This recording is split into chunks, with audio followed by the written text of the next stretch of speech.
tous. J'espère que la nuit elle a été. Ouais, la nuit elle a été, même comme on a hâte de voir les Lions jouer.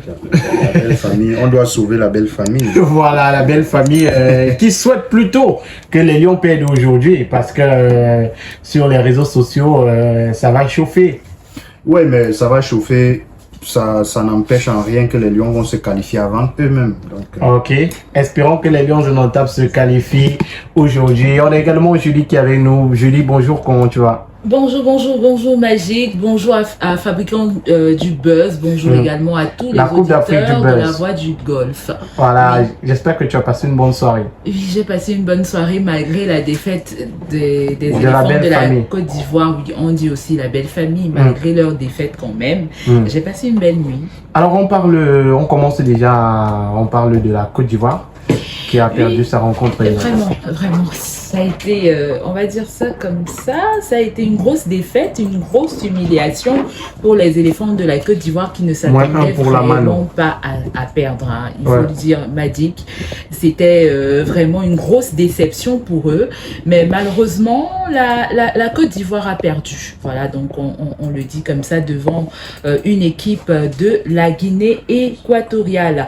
Alors, parlons du match, hein, si on va détailler un peu cela. Les Ivoiriens ont longtemps maîtrisé la possession du ballon, mais comme jeudi face au Nigeria, ils ont manqué de créativité et d'adresse pour réellement inquiéter le portier équato-guinéen Jésus Owono. Donc la Guinée équatoriale a ouvert la marque sur l'une des rares occasions en fin de première période par son buteur maison Emilio Su, bien servi par Carlos Acapo qui avait percé une défense ivoirienne passive. Les éléphants ont cru refaire leur retard dans le temps additionnel de la première période, mais le but d'Ibrahim Sangaré a été refusé pour une position de hors-jeu. Et donc, on va dire que les positions de hors-jeu se sont présentées 2 fois de suite, hein. Ce qui a mis dans une colère noire les supporters de la Côte d'Ivoire. Et finalement, le score, on le connaît tous, 4 buts à 0 en faveur de la Guinée équatoriale, ce qui n'a pas vraiment arrangé les supporters ivoiriens qui ont commencé à tout casser. Voilà, une défaite assez difficile à accepter pour les supporters ivoiriens, Fabricant de Buzz, qui déjà au stade ont insulté les joueurs et on a vu la sécurité se mobiliser pour empêcher qu'il n'y ait des débordements. Je crois que c'est de ça que je parlais lorsque l'affaire de Mayol Francine est arrivée sur la toile, en ce qui concerne le comportement, l'attitude comportementale des Ivoiriens, parce que les Ivoiriens sont des personnes qui changent du jour au lendemain, tu vois. Aujourd'hui, ils sont avec toi, mais à la moindre petite erreur, ils vont te vomir. Donc, c'est ce qui s'est naturellement passé hier. Parce qu'après, je pense qu'ils étaient courroucés, ils étaient fâchés parce qu'ils n'ont pas pu recevoir ce qu'ils attendaient des éléphants de Côte d'Ivoire. Et après, aux sorties, c'est-à-dire tout ce qui était autour d'eux, ils ont déversé la colère, cassé les bus, vandalisé même le village de la Cannes dédié aux Camerounais. Ils ont tout vandalisé, des bagarres à gauche et à droite. Donc je pense que de ce côté-là, ce n'est pas la paix actuellement. Ouais, mais comment comprendre ces réactions des supporters lorsqu'une équipe perd un match, qu'on se met à vandaliser les institutions, vandaliser le pays et parfois agresser même les joueurs? Bon, c'est pour dire que les Ivoiriens avaient placé la barre très haute pour l'équipe nationale. Pour leur équipe nationale, ils avaient placé vraiment la barre très haute. Les Ivoiriens ne s'attendaient pas à perdre devant une équipe de la Guinée équatoriale. Eux, ils savaient bien évidemment qu'ils iraient au 8e de finale. Je crois que c'est le 16e d'abord. Ça n'a pas été le cas. Mais néanmoins, les Ivoiriens peuvent encore espérer jusqu'à mercredi parce qu'ils terminent 3e du groupe A avec 3 points et doivent désormais attendre mercredi 24 janvier pour savoir s'ils feront partie des 4 meilleurs 3e qualifiés pour les 8e de finale, dont l'espoir n'est pas encore perdu. Hein. Ouais, les Ivoiriens...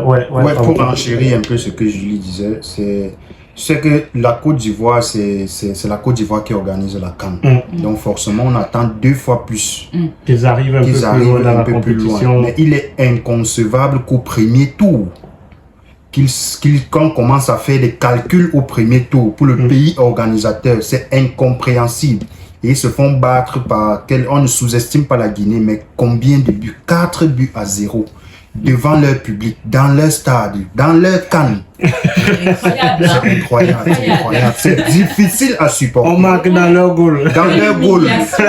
Humiliation. Parce que quand tu regardes le stade était plein de supporters ivoiriens.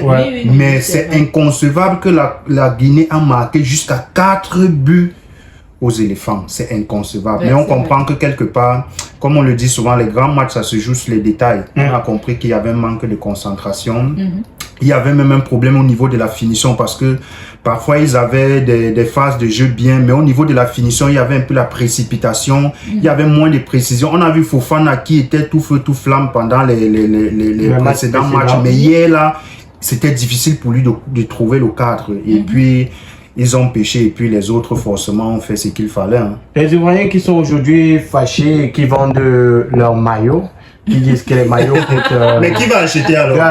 Qui va acheter? Parce que les gars disent qu'ils ont acheté les maillots extrêmement chers et ils sont presque éliminés. Mais il faut dire que beaucoup d'Ivoiriens pensent que la Côte d'Ivoire est éliminée. Ils n'ont pas l'information selon laquelle la Côte d'Ivoire pourrait passer.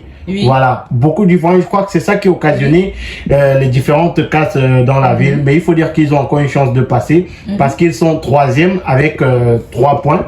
Parce qu'ils ont bien sûr gagné leur première rencontre. Donc il y a encore la possibilité que la Côte d'Ivoire se qualifie pour la suite de la compétition. Mais ça dépendra notamment d'aujourd'hui, de la journée d'aujourd'hui. Et demain. Voilà, et de demain. C'est après cela, on verra le meilleur 3e qui passera, même si c'est un peu plus compliqué parce qu'ils ont déjà encaissé 4 buts. Parce qu'ils ont encaissé 4 buts avec le goal l'average, ça sera un peu compliqué. Mais dans tous les cas, on espère que la Côte d'Ivoire va passer parce qu'après, Assalfo le disait, si la Côte d'Ivoire, elle ne continue pas la compétition, les stades seront presque vides. Déjà pour la suite, ça sera compliqué. Les Ivoiriens n'iront plus au stade. Ils seront découragés. Voilà, ils ne prêteront plus attention à la compétition et ça pourra tuer l'ambiance. Le Cameroun aussi, si le Cameroun est éliminé aujourd'hui, ça tuera l'ambiance sur les réseaux sociaux parce qu'il faut le dire, les réseaux sociaux jouent également un grand rôle dans la promotion de cette compétition. Là où moi je crains même, c'est au niveau du comportement des Ivoiriens parce que c'est, comme je le disais, c'est un peuple auquel tu ne sais pas ce qu'il va faire du jour au lendemain. Si on admet que les Ivoiriens ne font plus partie de la compétition aujourd'hui, il pourrait même peut-être arriver au niveau où les gars sabotent certains matchs. Donc moi, je voudrais que les gars qu'ils mettent un accent sur l'aspect sécurité en fait. Parce qu'après là, tout peut vraiment dégénérer comme ça a commencé hier. Parce que c'est un peuple vraiment... Et on espère que les autorités vont faire le nécessaire. Pourquoi pas. Les autorités vont faire leur travail, justement.